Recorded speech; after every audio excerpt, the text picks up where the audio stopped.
Welcome back to On-Chain News, your number one source for all things crypto gaming news. In today's episode, Game7 launches a new $100 million grant to help Web3 game studios. Mythical Games, the studio behind Blankos Block Party, loses 3 top executives in a single week. False fears of a Gala hack caused the coin to temporarily crash over 25%. Dapp Radar says crypto gaming now makes up almost half of all blockchain activity. We'll also talk about the FTX collapse fallout on crypto gaming and more. Hit thumbs up, subscribe for more on-chain news, and prepare yourself for an information-packed next few minutes. Starting off, Game7 has launched a new $100 million grant to help Web3 gaming studios through this crypto winter. This grant will be paid out at $20 million per year over the next 5 years. Grants will be distributed to blockchain game studios who fall under one or more categories, including technology, events, education, research, and diversity. To apply, you can go to grants.game7.io and attract more mainstream users to this budding industry. Next up, let's talk about something that happened a few weeks ago, almost a month ago now, which was fears of a Gala hack, which caused the coin to temporarily crash over 25% and is actually still trading around that crash price today. So what happened was on November 3rd, panic struck the Gala community when a single wallet appeared to have minted over $2 billion worth of Gala tokens out of nowhere. But head of blockchain at Gala Games, Jason Bitbender Brink, quickly took to Twitter to calm everyone down and let them know that this was an issue with a bridge on a different chain, and Gala on ETH was completely safe and unaffected. In the end, this turned out to just be a ton of FUD, which is fear, uncertainty, and doubt that Gala haters used to try and hurt Gala price, when in fact there were no security breaches with anything that had specifically to do with Gala. In other Gala news, we just saw the very first playtest ever for Champions Arena, which is a really fun RPG game that I live streamed here on this channel, and the game is amazing. It's like super high quality. We have also seen the official early access, and it's constant early access now, of the Superior game. Spider Tank's launch has been going really well. The game is super fun, and the Townstar rework is almost finished as well. So Townstar earnings are going to be coming back very soon. All in all, the Gala Games ecosystem is looking very healthy. On-Chain Gaming is sponsored by Gala Games, and if you would like to create your free Gala Games account to check out this budding ecosystem full of new AAA play and earn crypto games, then make sure you do so using our link in the description. And thank you, Gala Games, for sponsoring On-Chain News. Next up, things are looking hectic over at Mythical Games as they lose 3 top executives in a single week. Not only did the creators of Blankos Block Party lose their co-founder Rudy Koch, Senior VP of Strategy and Investments Chris Koh, and Matt Nutt, the COO and head of game studios and publishing, but they also laid off 10% of their employees after these 3 key executives left. The company currently is valued at $1.25 billion and seems to be taking some precautions as it goes through this shift.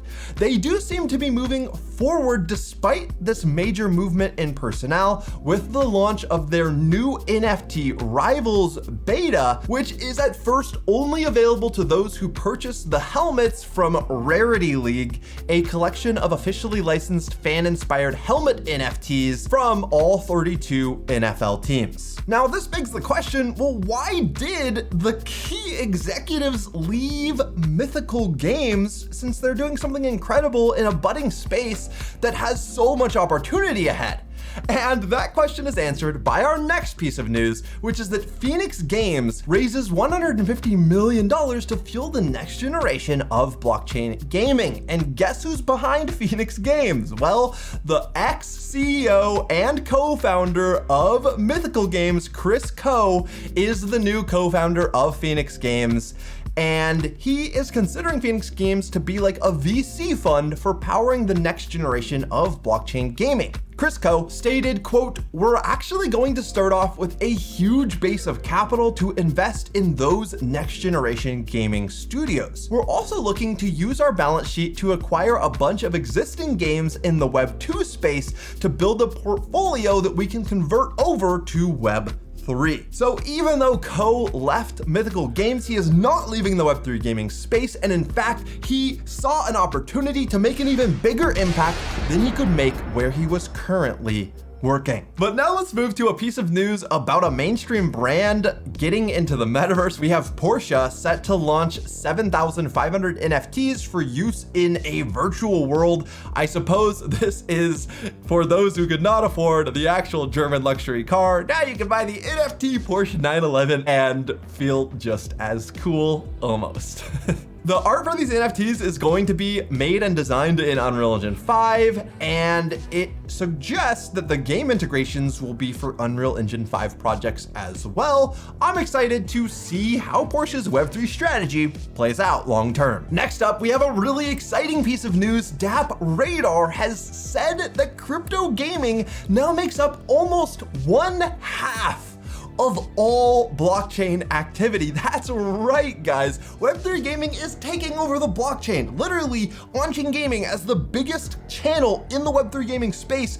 We're now kind of covering the biggest topic in all of the blockchains. So that's really exciting. I am personally a strong believer that Web3 games are gonna be what pushes blockchain mass adoption, and we're just starting to see the early signs of that now. Next up, some less exciting news, but it has to be covered, and that is that gaming tokens across the Solana ecosystem are proving to be yet another casualty in the fallout of the FTX.com collapse, with some game coins dropping even further than the blockchain's main coin after the network lost its biggest supporter, Sam Bankman-Fried. Among the top games for the nascent ecosystem is Aurori, a turn-based role-playing game which saw the price of its in-game token slump more than 70% in just 7 days after the FTX collapse. Even the main token Solana SOL lost over half of its value in the same time period. FTX CEO SBF was a major backer of Solana and had pledged to invest over $100 million in the gaming projects on its blockchain. Well, that was before SBF's crypto empire began to implode on November 6th, and before we found out that SBF was actually a scammer who was stealing everyone's money, all of the customers who deposited into FTX, Sam was like, I'll just use that, and yeah, we saw what happened now. Hopefully he ends up in prison, we'll see. That is some depressing news, so let's end with a super awesome piece of news, which is that blockchain gaming has seen over $500 million, yes, over $500 million in investment between just October and November of 2022 alone. Blockchain gaming has been surprisingly resilient, and despite a reduction in general interest, new investments have stayed impressively large, and I am very confident in the future of Web3 gaming. In fact, I have never been more confident than I am today. So if you're also excited about the future of real player ownership in virtual worlds, then make sure you're hitting thumbs up on these videos to support the content and get it shared to more people. And then if you watch this whole video and you're not subscribed yet, what are you doing? Make sure you hit subscribe and click that notification bell. Over 70% of our viewers aren't subscribed, so if that's you, make sure you change that. And until the next crypto news, everyone, have fun roaming the metaverse.